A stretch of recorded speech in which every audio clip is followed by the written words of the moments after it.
Dictation शुरू होगी 5 second बाद।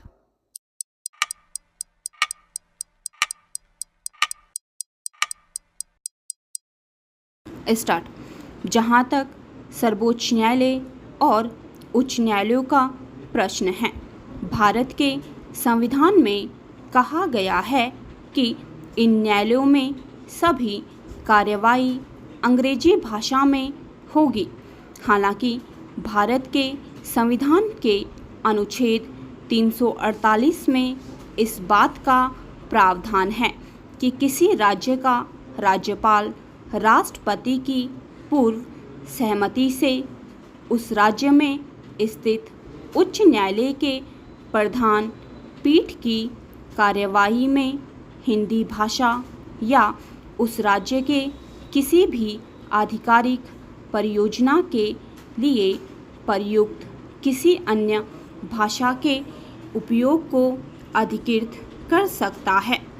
इसके अलावा राजभाषा अधिनियम 1963 की धारा 7 में कहा गया है कि किसी राज्य का राज्यपाल राष्ट्रपति की पूर्व सहमति से उस राज्य के उच्च न्यायालय द्वारा पारित या किए गए किसी भी निर्णय, डिक्री या आदेश के लिए अंग्रेजी भाषा के अलावा हिंदी या राज्य की आधिकारिक भाषा के उपयोग को अधिकृत कर सकता है। और जहाँ कोई भी निर्णय, डिक्री या आदेश किसी ऐसी भाषा में पारित या दिया जाता है तो उसके साथ उच्च न्यायालय के अधिकार के तहत जारी अंग्रेजी भाषा में उसका अनुवाद भी संलग्न होना चाहिए।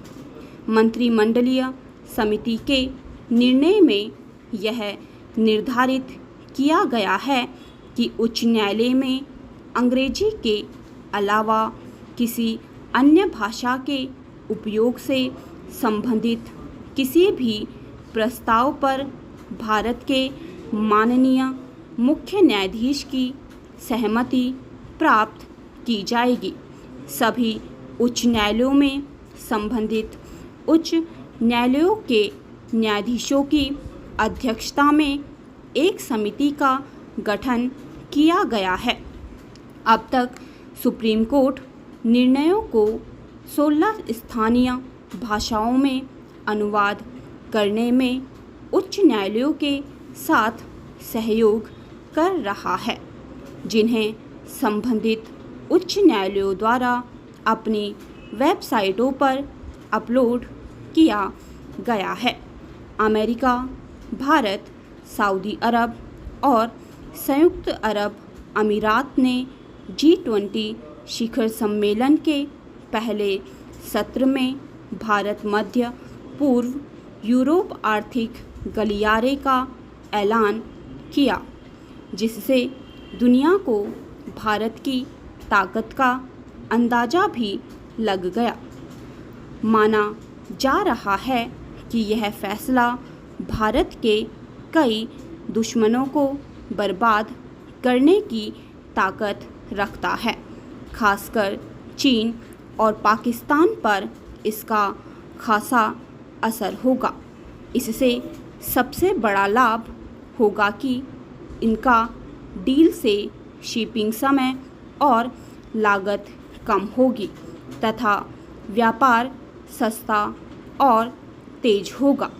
इसे चीन की बेल्ट एंड रोड परियोजना के विकल्प के रूप में पेश किया जा रहा है। G20 शिखर सम्मेलन के दौरान सदस्यों ने विकासशील देशों में निवेश परियोजनाओं हेतु निजी क्षेत्रों की भूमिका को रेखांकित किया है। साथ ही वैश्विक स्तर पर आर्थिक असमानता दूर करने एवं टिकाऊ, संतुलित, सर्वसमावेशी, दीर्घकालिक विकास को बढ़ावा देने की आवश्यकता हेतु व्यापक आर्थिक एवं संरचनात्मक नीतियों को लागू करने पर सहमति बनी है। स्टॉप।